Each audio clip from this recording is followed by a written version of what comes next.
What is a control in an experiment? Hello, YouTube. This is Dr. Dave Maslach talking to you about reciprocity.com, the sharing economy proofreading platform that I'm trying to build.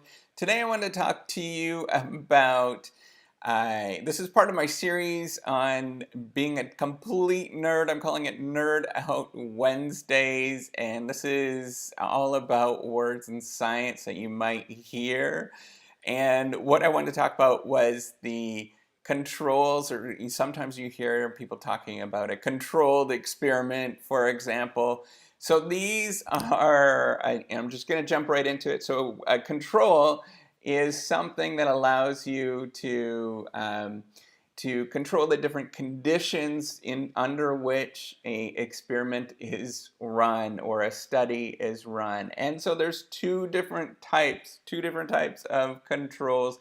The first type is specified before you actually implement an experiment or implement a study. You go and you make sure that between the conditions that you're looking at, that they're absolutely identical. So in a laboratory study, you might actually have identical, the setup is all the same for somebody to walk into the laboratory study, right? So if you're a psychologist, you might have the same surrounding, the same chair, you have the same script, everything is absolutely the same.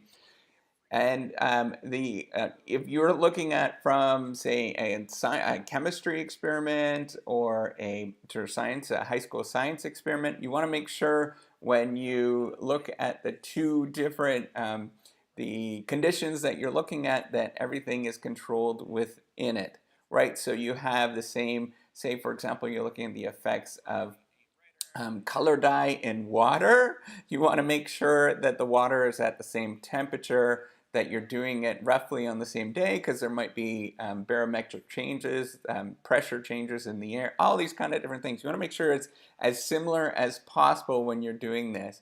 And the reason why you want to do that is you want to rule out spurious or alternative causes. So whenever you run an experiment or whenever you run a study, there can be any number of causes or any number of explanations for why it occurred. And if the more that you make it the same, the easier it is, the more that all your different conditions you're looking at are the same, the easier it is to say that those other alternative explanations aren't there, right? That there is what's called there's very little threat of validity from these other potential sources that might be causing this, right? Other than the effect of what you're trying to look at.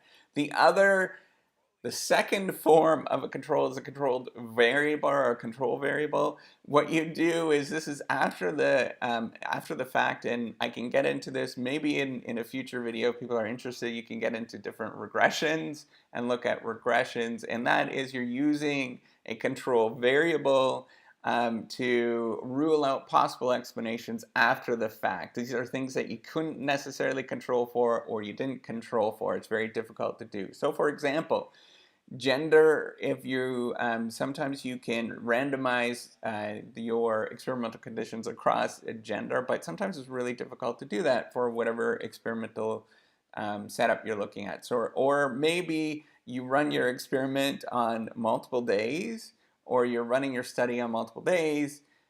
Say you have a 7-day window that you're looking at, but things might have changed throughout those 7 days. So you might actually have control variables for those different days to make sure that you're ruling out sort of empirically or mathematically after the fact that those didn't actually have effect on what you were looking at. So you can do this after the fact.